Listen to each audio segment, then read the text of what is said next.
Tadi, Assalamualaikum warahmatullahi wabarakatuh. Salam sejahtera Waalaikumsalam untuk kita warahmatullahi semua.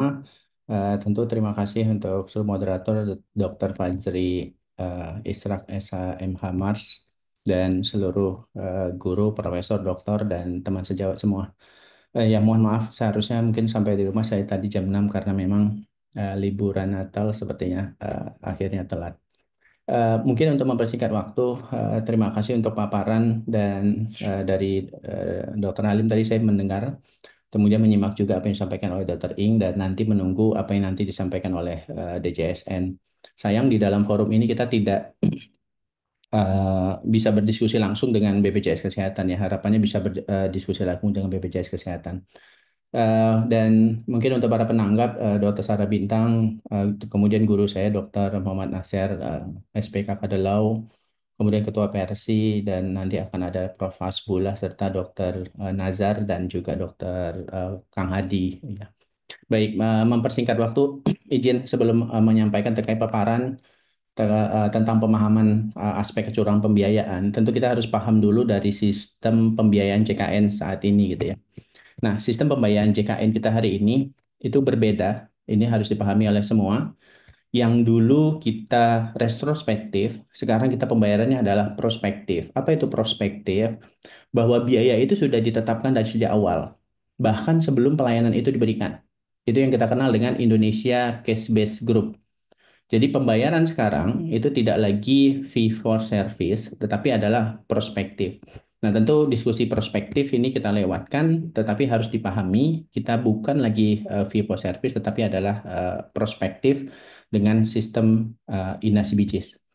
Nah, perbedaannya seperti apa? Ini saya juga tidak akan membaca secara langsung, sengaja slide ini saya siapkan untuk menjadi bahan bacaan teman-teman semua apa perbedaan prospektif dan retrospektif. Tentu pemahaman ini dimaksudkan agar bisa mengantisipasi dampak dan program ke depan.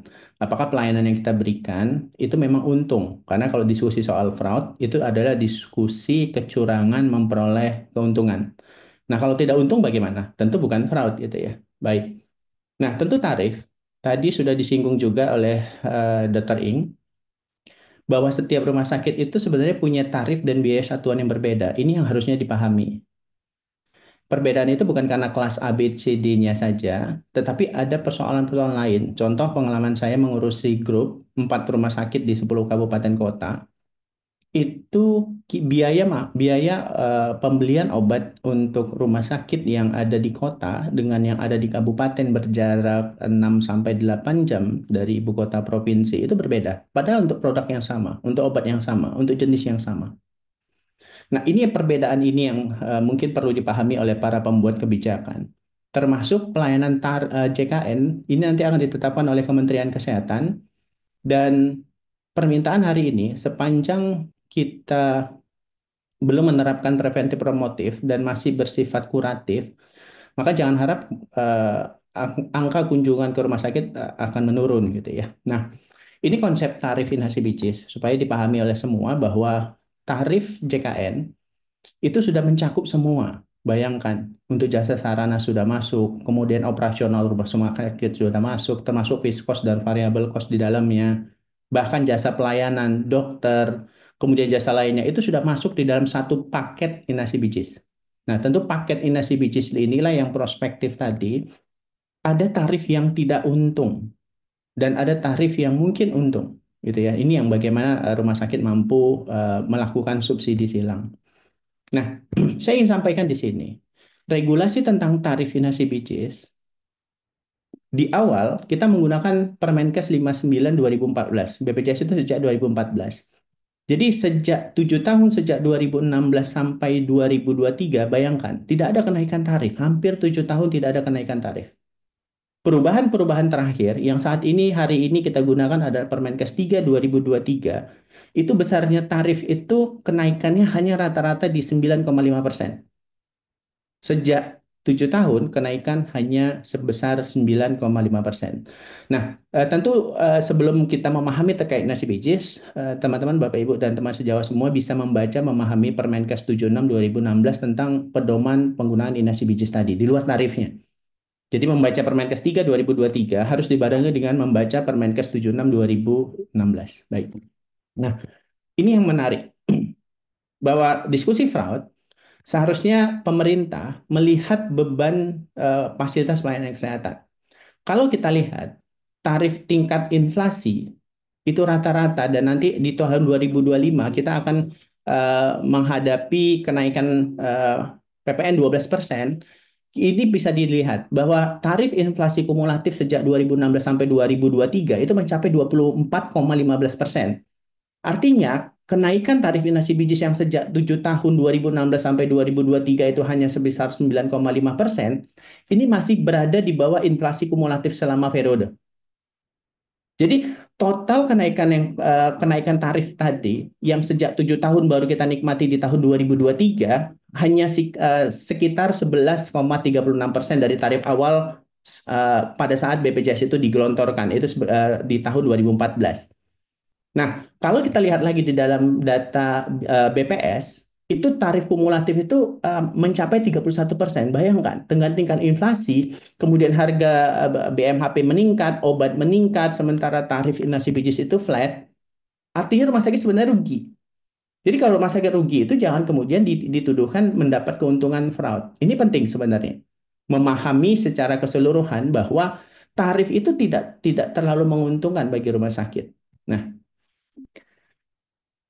saya mendorong dalam forum ini tentu, tadi mungkin belum disampaikan oleh Dr. Ing, bahwa walaupun sudah ada perubahan sejak tahun 2016, kemudian 7 tahun kemudian di tahun 2023 terjadi perubahan tarif dengan Permenkes 3 2023, ada ketentuan di dalam Perpres 82 2018 di pasal 73 bahwa standar tarif tadi itu setidaknya ditinjau paling cepat itu 2 tahun. Artinya sejak tanggal 6 Januari 2023, Permenkes 3 2023 tentang tarif itu ditetapkan dan diberlakukan, maka ini tinggal menunggu waktu lebih kurang dari 1 bulan. Seharusnya sudah ada peninjauan, seharusnya sudah ada diskusi, seharusnya juga saya mendorong teman-teman di grup atau perhimpunan sudah mampu membuat standar tarif yang ideal. Karena 2 tahun sekali ini harus dilakukan perubahan. Tentu asosiasi rumah sakit berperan untuk mendorong agar Permenkes 73 Perpres 82 2018 pasal 73 ayat 1 ini harus pemerintah segera menggunakan karena beban inflasi ini di tahun depan itu sudah akan sangat menjadi beban rumah sakit supaya rumah sakit tadi tidak harus menghadapi beban yang sangat berat karena tarif itu harus dilakukan peninjau dengan tingginya inflasi. Nah, rumah sakit itu berbeda dengan korporat lain bahwa dengan dokter, keberadaan staf medis dokter sebagai mitra, termasuk banyaknya sumber daya, itu harusnya menjadi pertimbangan juga di dalam penentuan tarif. Di luar lagi alat, Menkes juga sudah mengatakan bahwa obat kita di Indonesia itu paling mahal untuk seluruh Asia. Itu harusnya menjadi pertimbangan.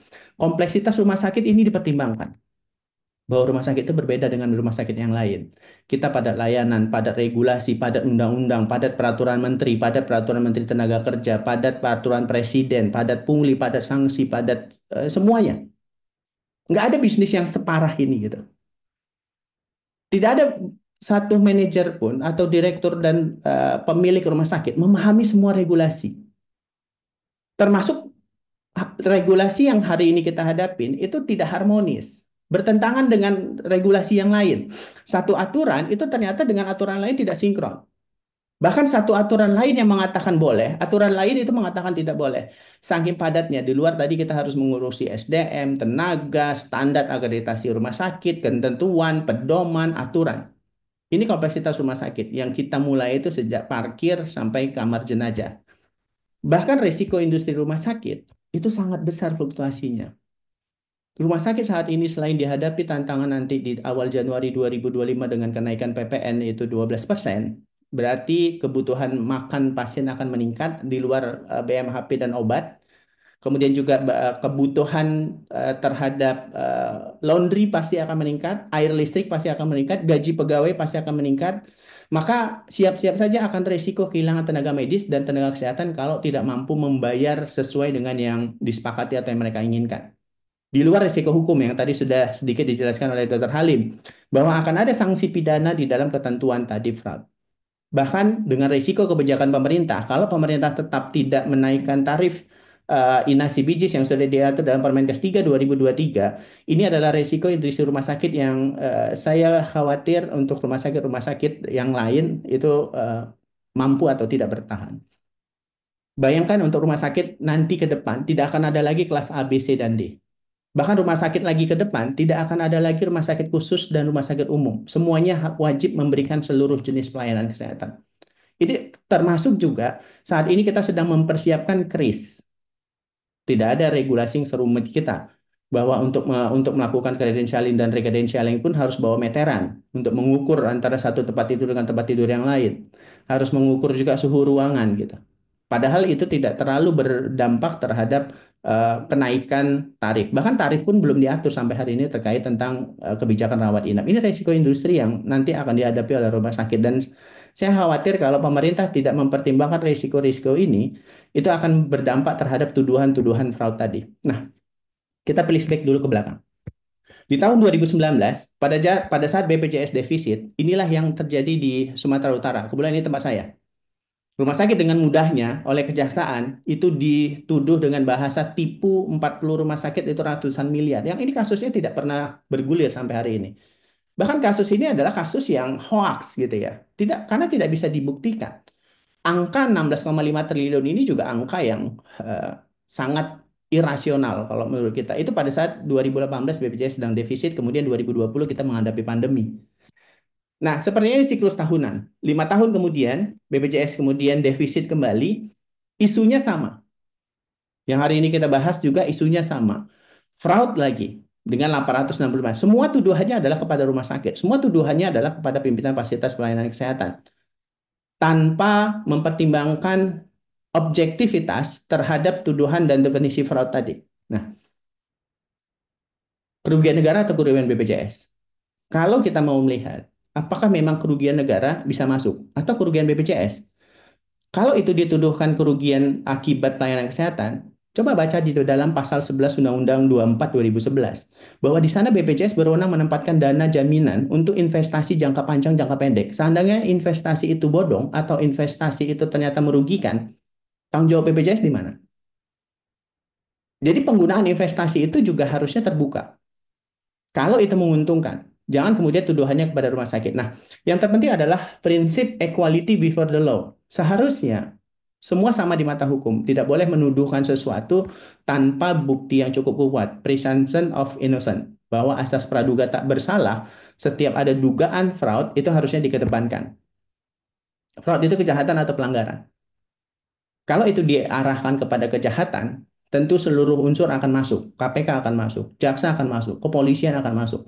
Tapi kalau itu masuknya kepada unsur pelanggaran, tentu pelanggaran itu kita harus paham perbedaan antara pelanggaran dengan kejahatan. Nah, unsur-unsur mens rea yang dijelaskan oleh Dr. Halim tadi, itu harusnya terbukti terlebih dahulu supaya kita bisa membedakan apakah ini kejahatan jahat atau ini pelanggaran langgar, gitu ya.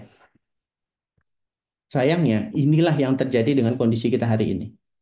Saya nggak tahu kenapa seluruh teman-teman rumah sakit mampu bertahan dengan keadaan yang seperti ini gitu ya. Seluruh lembaga ini berwenang untuk melakukan pemeriksaan akibat adanya dugaan fraud. Untuk masalah dugaan fraud, BPJS, Badan Pengawas Rumah Sakit, baik itu tingkat provinsi dan tingkat pusat. Kemudian Dewan Pengawas Rumah Sakit untuk internal, Satuan Pengawas Internal di dalam rumah sakit. Bahkan kita punya tim anti fraud untuk di rumah sakit, tim anti fraud kabupaten, kota, dan provinsi. Kemudian ada TKMKB cabang provinsi. Kemudian ada TPK, Tim Pertimbangan Klinis Provinsi dan DPK yang diatur dalam Permenkes 17 2019. Kemudian Dinas Kesehatan Provinsi dalam pembinaan etik organisasi profesi di situ. Rumah sakit juga masuk. Kemudian ada kepolisian, kejaksaan, KPK, BPK, BPKP untuk kasus dugaan fraud. Bahkan pengadilan negara untuk gugatan perdata, bahkan kepada peradilan pidana. Nah, ini semua belum lagi persoalan netizen, kemudian digoreng oleh ormas gitu ya. Ini semua yang pada saat ada dugaan fraud, ini yang harus dihadapi oleh teman-teman. Tentu dalam menghadapi ini, kita harus jelas dulu bahwa dari 16 jenis fraud, saya nanti akan membahas soal fraud yang dilakukan di FKRTL khususnya rumah sakit. Itu dua kemungkinan yang paling mungkin itu mudah dibuktikan, yaitu kasus phantom billing dan pemalsuan dokumen. Tapi di luar itu sebenarnya sangat sulit untuk membuktikan adanya fraud yang dilakukan oleh rumah sakit. Nah, dasar hukum terkait fraud itu sangat banyak.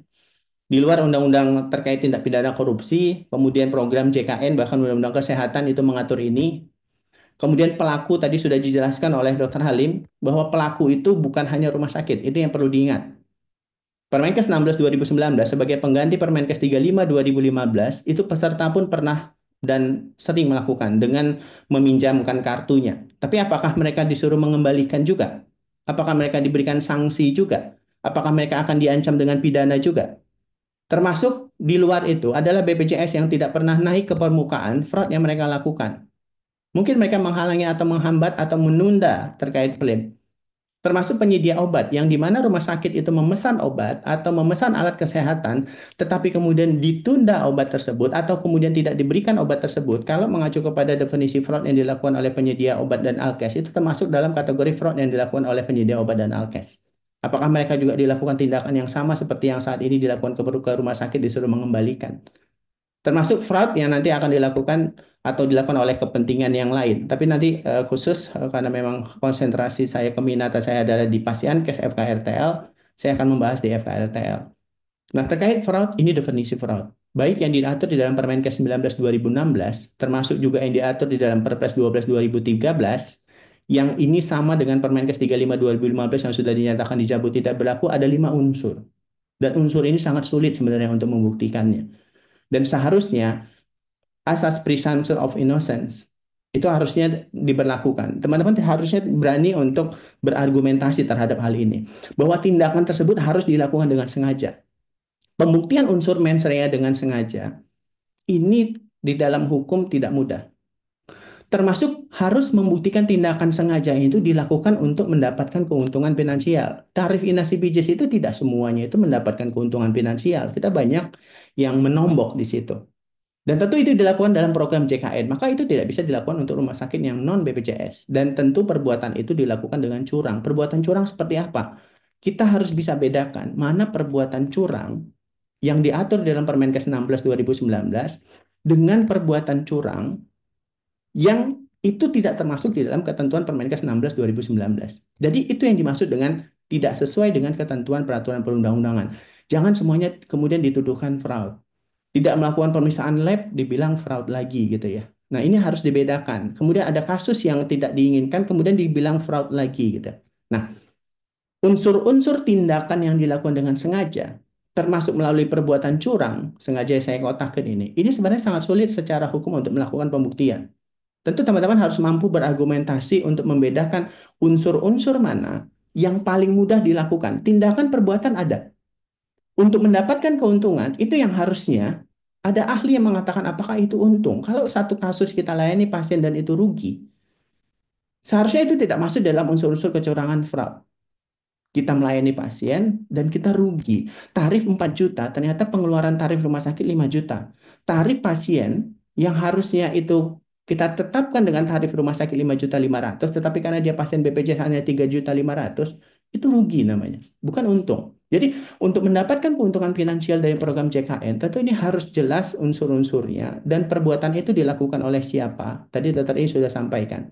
Kalau perbuatan itu dilakukan oleh dokter, maaf, contoh, dokter itu kemudian melakukan iur biaya dengan menarikkan sejumlah biaya karena penggunaan alat kesehatan. Apakah penggunaannya sewa alat atau kemudian menjual pen misalnya, itu dilakukan oleh dokter.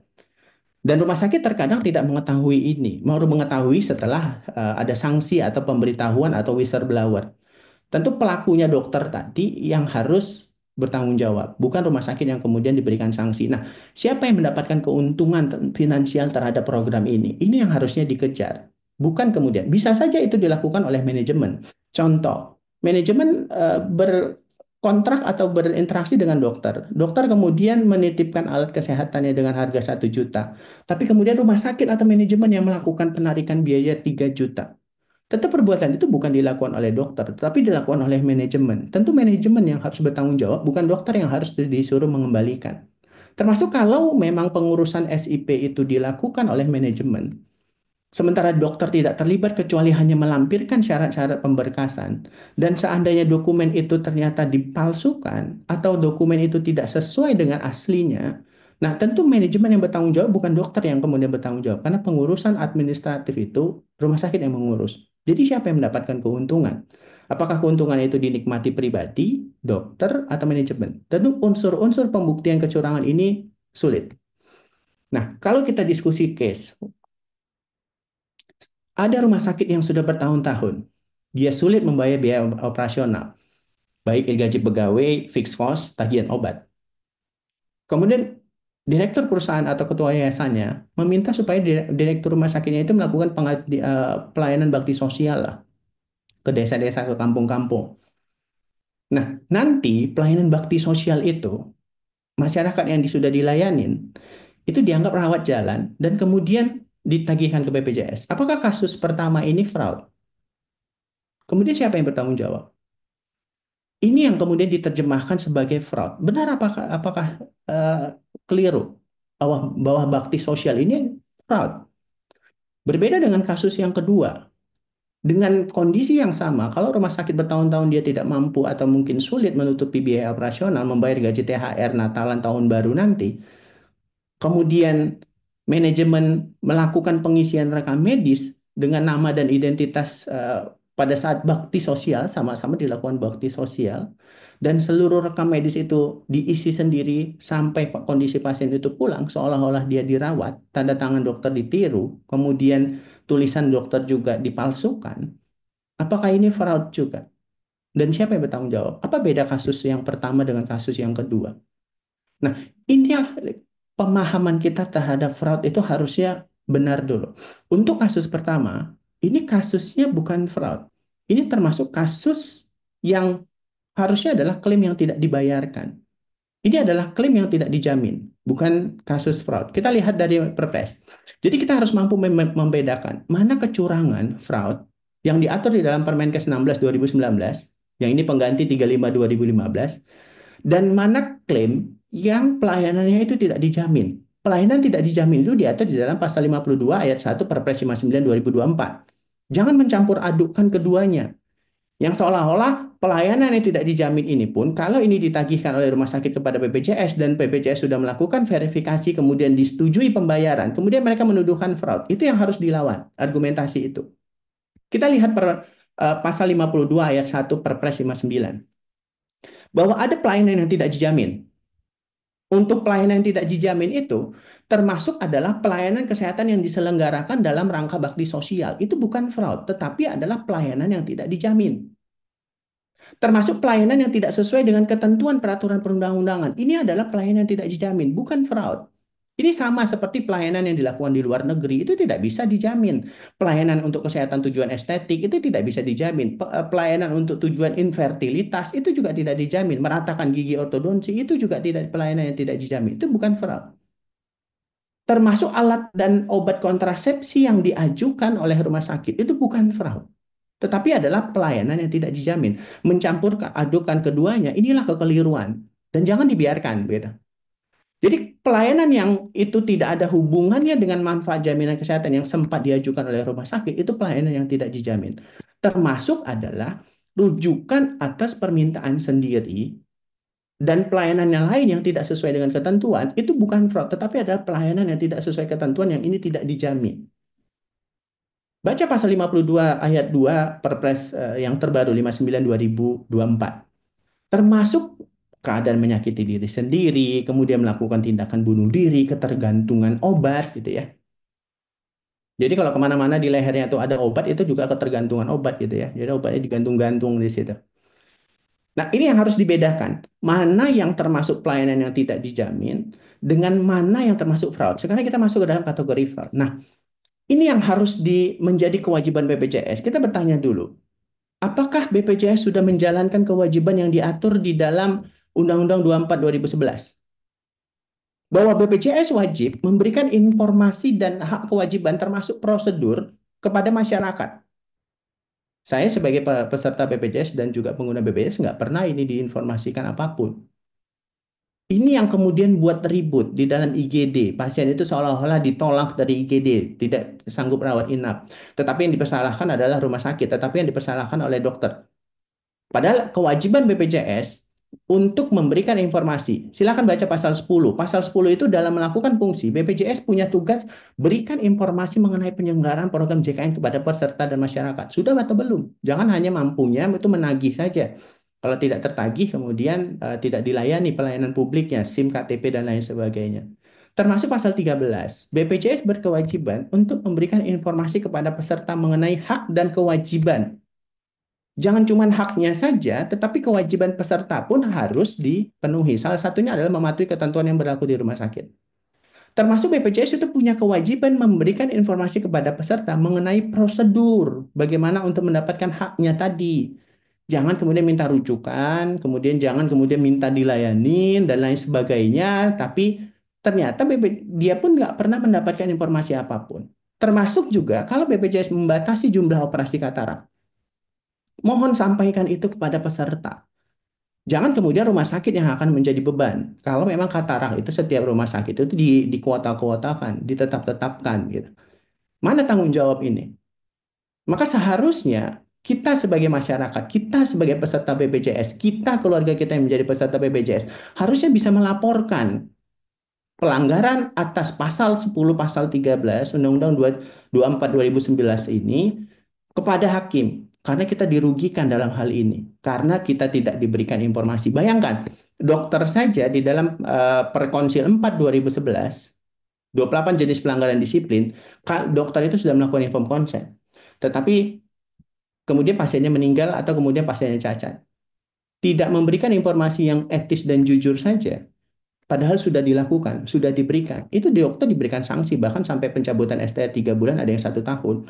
Hanya karena dianggap atau terbukti tidak memberikan informasi etis dan jujur. Padahal sudah diberikan. Ada bukti, ada rekam medis, ada informed consent. Bayangkan, ini tidak ada bukti apapun.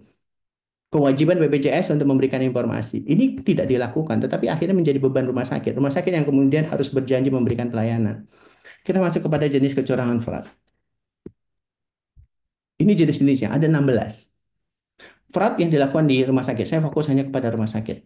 Kalau rumah sakit melakukan manipulasi diagnosa, jadi tidak ada upcoding. Saya harus luruskan dulu di dalam diskusi kita hari ini. Tidak ada istilah upcoding di dalam Permenkes 16 2019.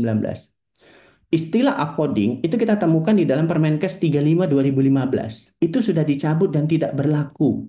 Sayangnya, saya mendapatkan satu presentasi, satu paparan di bulan November 2024 yang itu diberikan oleh salah satu pengurus TKMKB, dan beliau adalah seorang guru besar, masih menggunakan istilah upcoding.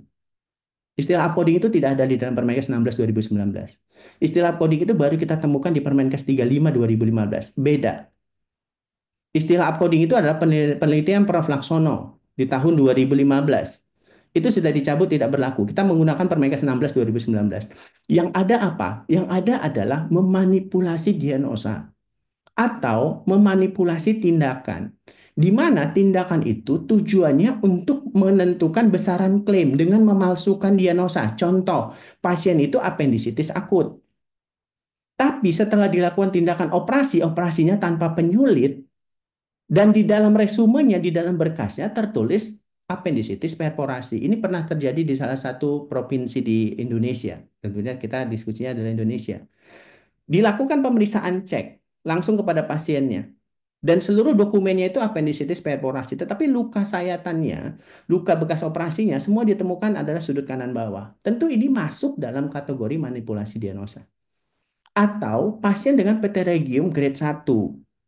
Tetapi di dalam resume medisnya, di dalam dokumen rekam medisnya, ditulis squamosel conjunctiva. Ini juga termasuk jenis manipulasi diagnosa atau tindakan. Jadi, mohon dihilangkan istilah upcoding. Kemudian yang kedua, cloning. Cloning ini penciptakan klaim. Jadi, caranya itu menyalin dari klaim pasien yang sudah ada sebelumnya, namanya berbeda. Contohnya, klaimnya Dr. Fajri. Kemudian untuk nama pasien Dr. Beni itu disalin semuanya, di copy paste semuanya, termasuk juga dokumennya, hasil pemeriksaan penunjangnya. Itu masuk dalam cloning. Kemudian klaim palsu Pantom. Ini yang kemarin sempat viral terjadi di Sumatera Utara adalah klaim palsu atau phantom billing, di mana ada penagihan yang tidak pernah dilayani. Pasiennya itu tidak pernah dirawat, pasiennya itu tidak pernah diopname, pasiennya itu tidak pernah berobat, tetapi klaimnya ada. Atau istilahnya klaim hantu, atau istilahnya klaim palsu. Jadi menagihkan baik itu pelayanan atau tindakan operasi yang ini tidak pernah dilakukan, termasuk juga menagihkan obat yang ini tidak pernah diberikan kepada pasien itu masuk dalam kategori pantom. Nah, pantom inilah yang paling mungkin terbukti unsur kesalahannya. Pantom inilah yang paling mungkin terbukti unsur kesengajaannya. Pantom inilah yang hampir mungkin terbukti karena dia mengambil keuntungan dalam program JKN dengan perbuatan curang. Jelas unsur curangnya di dalam klaim palsu atau pantom billing. Tapi di luar itu, termasuk satu lagi ada pemalsuan dokumen, itu dua yang sulit untuk dibantah. Dan asosiasi profesi termasuk Persi dan Arsi juga sudah memberikan statement untuk klaim phantom billing tidak akan dilakukan pembelaan karena unsurnya jelas. Dan ini masuk dalam kategori kejahatan, bukan pelanggaran. Unsur kejahatannya jelas. Kalau untuk klaim palsu phantom billing. Kemudian ada istilahnya yang keempat adalah inflated bill. Inflated bill ini adalah penggelumbungan tagihan obat yang menurut saya hampir tidak mungkin dilakukan oleh rumah sakit karena tarifnya adalah paket. Tetapi masuk di dalam kategori jenis perbuatan fraud.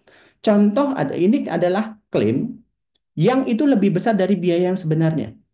Jadi pasien patah tulang dilakukan operasi ortopedi pakai plat 4, tapi yang ditagihkan lebih dari 4, 6 katanya gitu ya. Tapi yang dipasang 4 gitu ya. Kemudian pasien dengan penyakit kronis yang harusnya diberikan obat 1 bulan, tapi diberikan obat 2 minggu.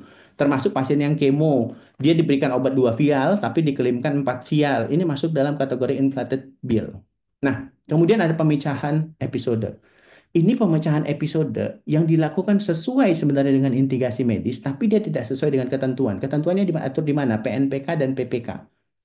Jadi kalau tidak sesuai itu masuk dalam kategori pemecahan episode. Kemudian masuk dalam kategori pemecahan episode atau service unblinding atau fragmentation. Fragmentation ini adalah klaim atas 2 atau lebih diagnosa atau case mix. Nah, ini yang paling sering kita debat ini sama BPJS selalu pengembalian. Tetapi ini klaimnya adalah harusnya kita bisa musyawarah dulu penyelesaiannya. Kita harus bisa diskusi dulu ya. Bukan langsung kemudian pembelakuan, penggantian, dan pemotongan di tagihan bulan berikutnya. Contohnya adalah pelayanan kesehatan yang mengirimkan tagihan terpisah dari diagnosa yang awal atau labnya, yang ini digabungkan menjadi terpisah tiga atau 4 pengajuan. Termasuk mengajukan beberapa prosedur yang terpisah, tindakan operasi lebih dari 2. Nah, ini adalah masuk dalam kategori jenis fragmentation. Nah, kemudian rujukan semua atau self referral, di mana rujukan ini adalah rujukan klaim atas biaya pelayanan karena merujuk ke rumah sakit tertentu atau tujuan ke dokter yang sama di fasilitas lain. Boleh, memang dokter Panji merujuk lagi di rumah sakit C, merujuk ke dokter Fazil lagi di rumah sakit B. Kalau itu untuk kasus yang direncanakan mau operasi, tetapi karena memang alatnya nggak ada, SDM-nya nggak ada, itu dilakukan.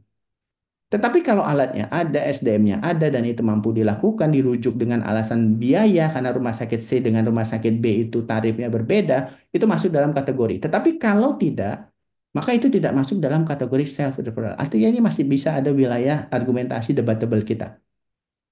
Atau melakukan rujukan tanpa persetujuan pasien atau keluarga di mana rumah sakit, di mana dokter itu berdinas itu ya.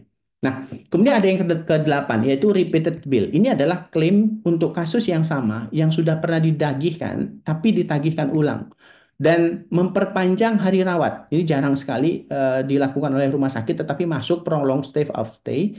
Ini adalah contoh penggunaan ventilator yang diperpanjang waktunya tanpa indikasi medis. Kemudian case main group khusus untuk penyakit jiwa atau kusta.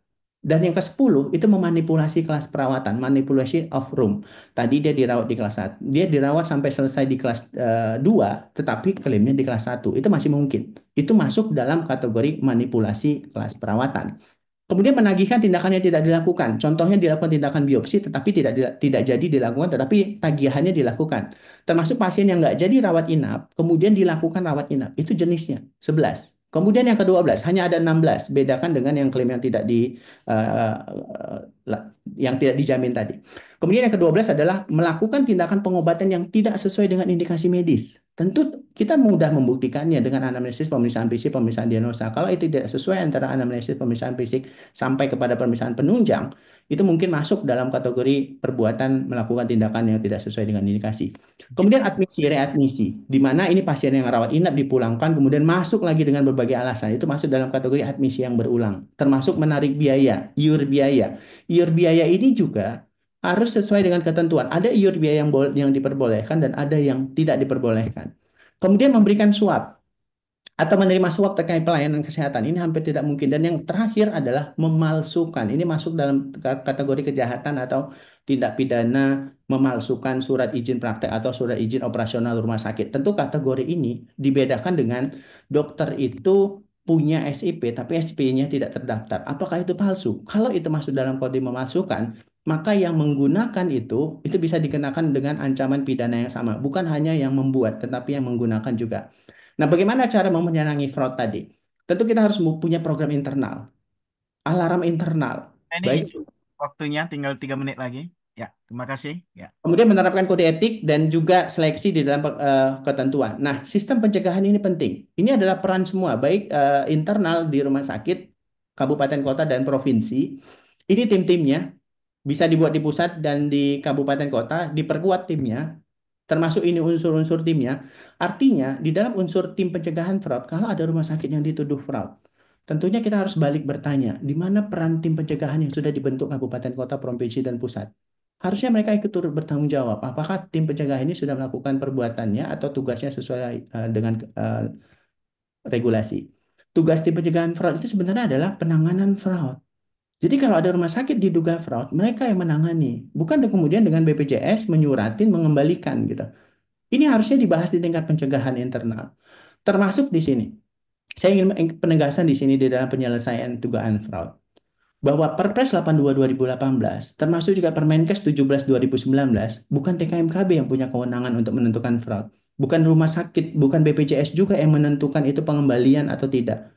Yang berhak memutuskan sengketa klinis ini adalah tim pertimbangan klinis provinsi dan juga tim Dewan Pertimbangan Klinis. Kita lihat di dalam pasal 91 Perpres 82.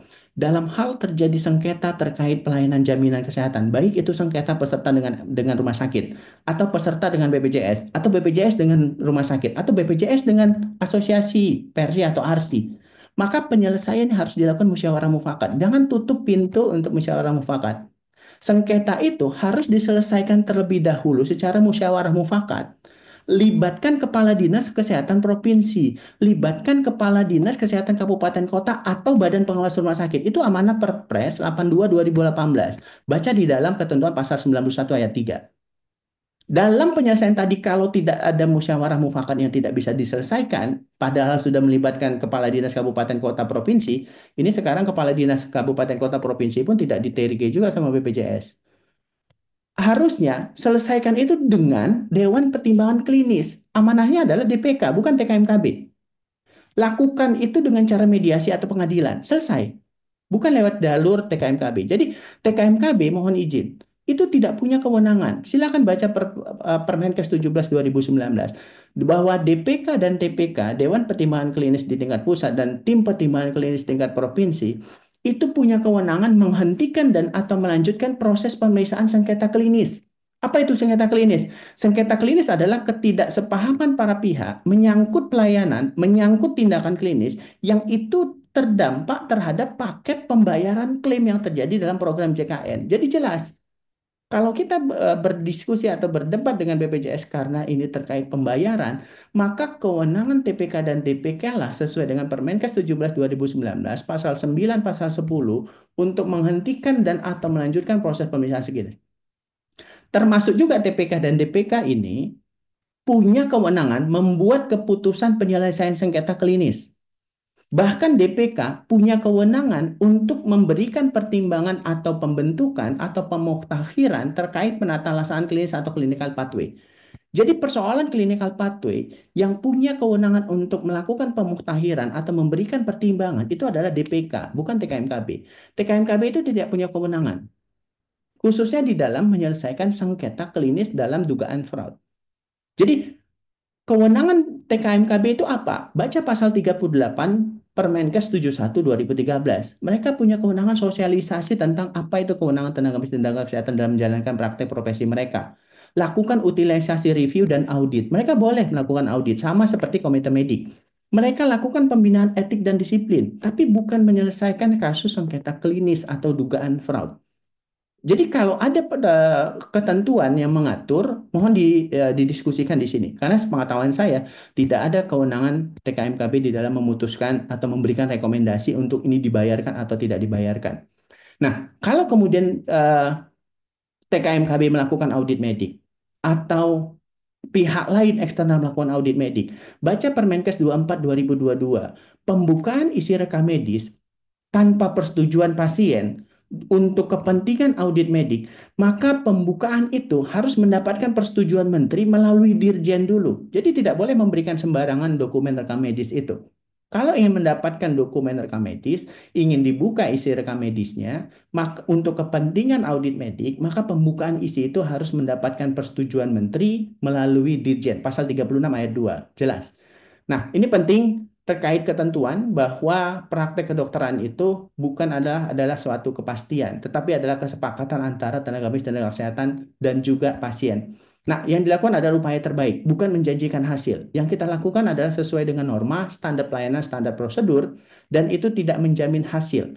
Jadi berhasil sembuh atau meninggal itu adalah bukan kewenangan. Nah, terkait standar pelayanan diatur di dalam Permenkes 1413 Peraturan Menteri Kesehatan 1438 tahun 2010 ada ketentuan bahwa bukan PNPK yang digunakan, tetapi adalah PNPK dan PPK. SPO itu bentuknya adalah PPK. Dan PPK atau panduan praktek klinis harus memuat sekurang-kurangnya apa itu penyakitnya, pengertian, anamnesis, pemisahan fisik, kriteria diagnosa, sampai diagnosa banding. Ini yang mungkin tidak dilakukan oleh teman-teman, tidak membuat diagnosa banding. Maka kembali lagi, baca Permenkes 1438. Nah, khususnya adalah terkait modifikasi. Permenkes 1438 tahun 2010 memungkinkan dilakukan modifikasi terhadap PNPK dan SPO. Ini menjadi dasar rumah sakit untuk melakukan modifikasi PNPK PPK. Syaratnya ada 3. Lakukan itu karena keadaan khusus pasiennya, karena kegawat daruratan, karena keterbatasan sumber daya. Keterbatasan sumber daya itu berarti adalah keterbatasan sumber daya alat, keterbatasan sumber daya manusianya. Jadi kalau kita nggak punya alatnya, nggak punya jenis pemeriksaan laboratoriumnya, maka modifikasi PNPK dan PPK tadi memungkinkan dan ini diperbolehkan di dalam pasal 13 Permenkes 1438 tahun 2010. Tetapi modifikasi PNPK dan PPK tadi harus dicatat di dalam rekam medis. Karena tidak dicatat dalam rekam medis lah akhirnya menjadi kesalahan maladministrasi. Nah, ini ketentuan yang Ya, mengatur, mungkin mohon itu maaf. yang. Ya baik, terima kasih. Ini yang ingin saya sampaikan. Kembali lagi, hubungan hukum antara BPJS dan Pasienkes itu keperdataan. Audit klaim itu adalah persoalan administratif. Jangan itu dipaksakan masuk ke ranah pidana. Perkara penyelesaian perselisihan antara BPJS dengan Pasienkes ini adalah perselisihan perjanjian pelayanan kesehatan. Ini adalah perdata umum. Penanganan kasus perdata umum tidak selalu harus dibawa ke pengadilan, tapi harus dilakukan negosiasi dan mediasi. Kalau memang negosiasi atau mediasi tadi gagal dan tidak membuahkan hasil, baru ini boleh dilanjutkan ke ranah pengadilan. Jadi untuk kepastian hukum dan kemanfaatan serta keadilan, jangan ada menggiring kepada ranah pidana, ultimum remedium. Mungkin demikian yang bisa saya sampaikan, Dr. Fajri. Lebih dan kurang saya mohon maaf, karena yang paling benar adalah BPJS. Assalamualaikum warahmatullahi wabarakatuh.